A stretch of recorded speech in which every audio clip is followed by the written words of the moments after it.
It may seem incredible, but it is true. The world in which we live is a world of imagination. In fact, life itself is an activity of imagining. All that we behold, though it appears without, it is within, in our imagination, of which this world of mortality is but a shadow. Nothing appears or continues in being by a power of its own. Events happen because comparatively stable imaginal activities created them, and they continue in being only as long as they receive such support. Therefore, the secret of imagining is the greatest of all problems, to the solution of which everyone should aspire. For supreme power, supreme wisdom, and supreme joy lie in the solution of this great mystery. When man solves the mystery of imagining, he will have discovered the secret of causation, and that is, imagining creates reality. Divine imagining and human imagining are not two powers at all, but one. The valid distinction which exists between them lies not in the substance with which they operate, but in the degree of intensity of the operant power itself. Acting at high tension, an imaginal act is an immediate objective fact. Keyed low, an imaginal act is realized in a time process.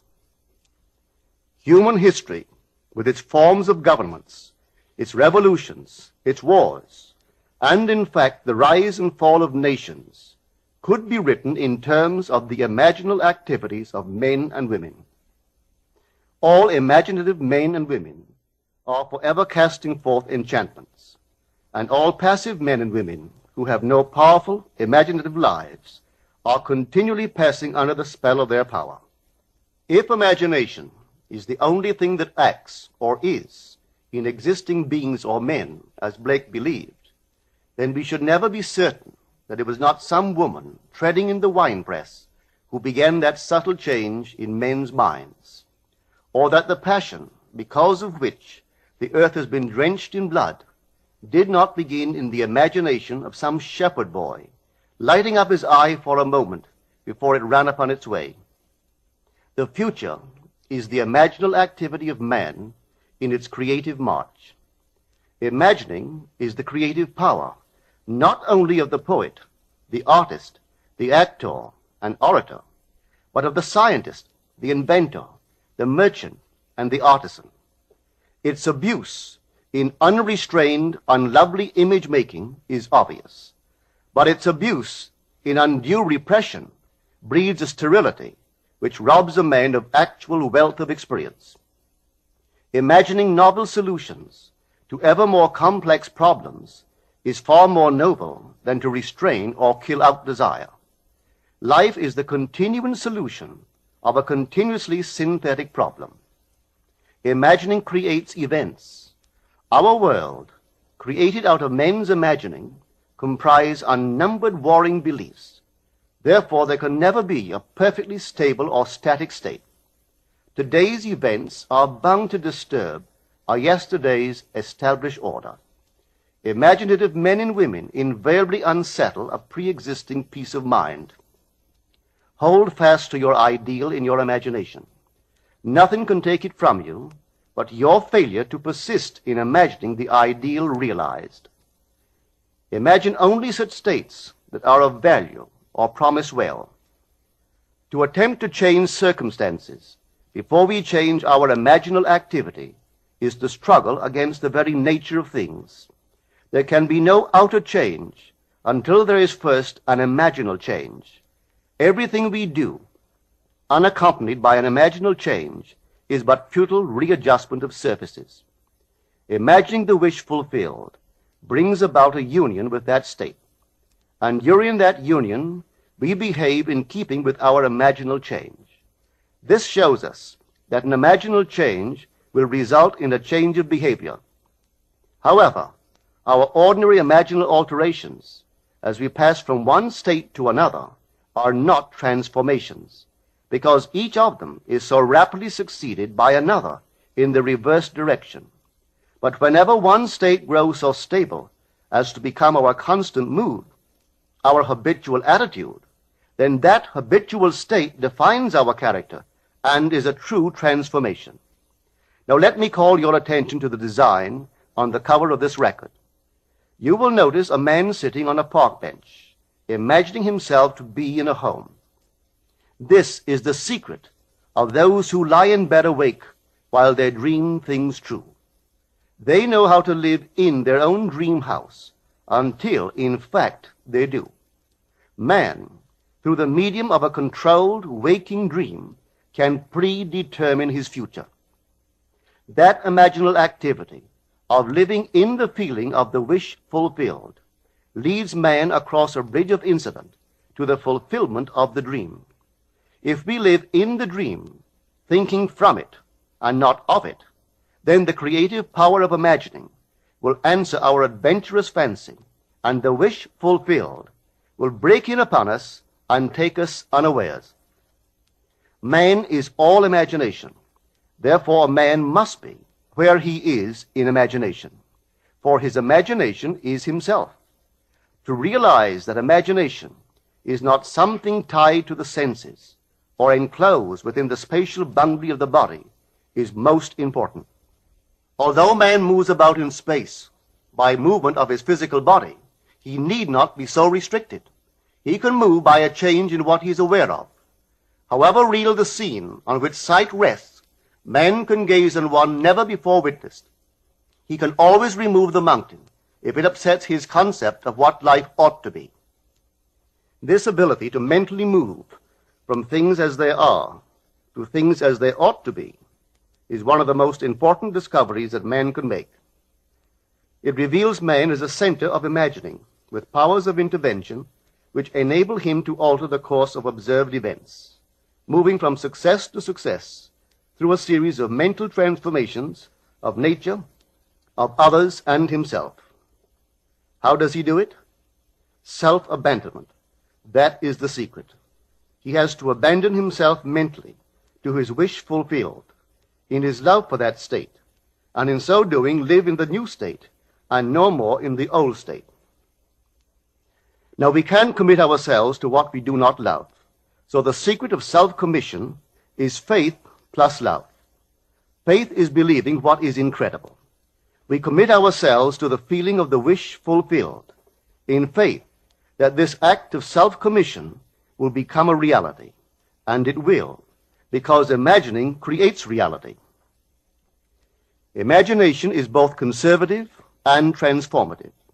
It is conservative when it builds its world from images supplied by memory and the evidence of the senses. It is creatively transformative when it imagines things as they ought to be, building its world out of the generous dreams of fancy. In the procession of images, the ones that take precedence naturally are those of the senses. Nevertheless, a present sense impression is only an image. It does not differ in nature from a memory image or the image of a wish. What makes a present sense impression so objectively real is the individual's imagination functioning in it and thinking from it, whereas in a memory image or a wish, the individual's imagination is not functioning in it and thinking from it, but is functioning out of it and thinking of it. If the individual would enter into the image in his imagination, as the design on the cover of this record suggests, then would he know what it is to be creatively transformative. Then would he realize his wish, and then he would be happy. Every image can be embodied, but unless man himself enters the image and thinks from it, it is incapable of birth. Therefore, it is the height of folly to expect the wish to be realized by the mere passage of time.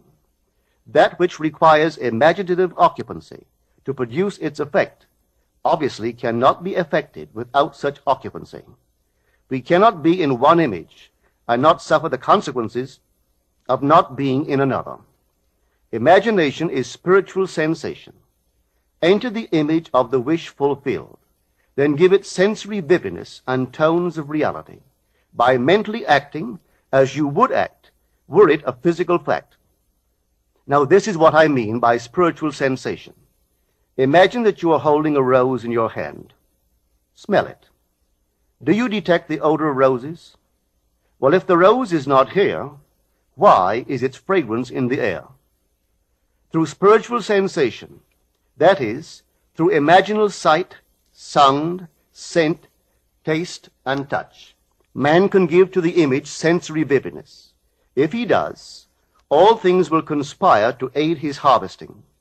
And on reflection, he will see how subtle were the threads that led to his goal. He could never have devised the means which his imaginal activity used to fulfill itself. If man longs to escape from his present sense fixation, to transform his present life into a dream of what might well be, he has but to imagine that he is already what he wants to be, and then feel the way he would expect to feel under such circumstances. Let him, like the make-believe of a child who is remaking the world after its own heart, create his world out of pure dreams of fancy. Let him mentally enter into his dream. Let him mentally do what he would actually do were it physically true. He will discover that dreams are realized not by the rich, but by the imaginative. Nothing stands between man and the fulfillment of his dreams but facts, and facts are the creations of imagining. If man changes his imagining, he will change the facts. Man and his past are one continuous structure. This structure contains all of the facts which have been conserved and still operate below the threshold of his surface mind. For him, it is merely history.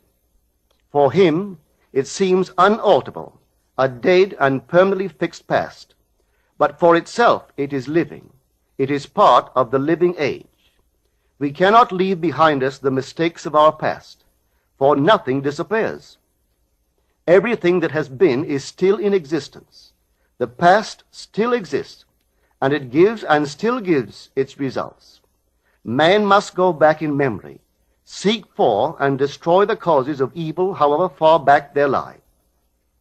This going into the past and replaying a scene of the past in imagination as it ought to have been played the first time, I call revision. And revision results in repeal.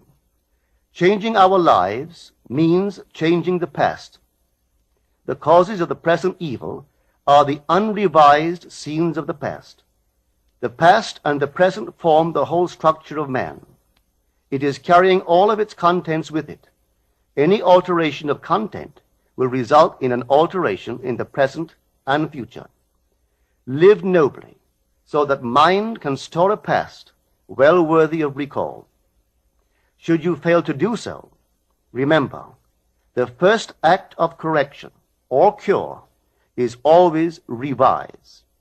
If the past is recreated into the present, so will the revised past be recreated into the present. Or else, the promise that though your sins are like scarlet, they shall be as white as snow, is a lie. The question may arise as to how, by representing others to ourselves as better than they really were, or mentally rewriting a letter to make it conform to our wish, or by revising the scene of an accident, the interview with the employer, and so on, could change what seems to be the unalterable facts of the past. But remember my claims for imagining. Imagining creates reality. What it makes, it can unmake. It is not only conservative, building a life from images supplied by memory. It is also creatively transformative, altering a theme already in being. The parable of the unjust steward gives the answer to this question. We can alter our world by means of a certain illegal practice, by means of a falsification of the facts, that is, by means of a certain intentional alteration of that which we have experienced. And all this is done in one's own imagination. This is a form of falsehood which not only is not condemned, but is actually approved in the gospel teaching. By means of such a falsehood, a man destroys the causes of evil and acquires friends. And on the strength of this revision, proves, judging by the high praise the unjust steward received from his master, that he is deserving of confidence. Because imagining creates reality, we can carry revision to the extreme and revise a scene that would be otherwise unforgivable.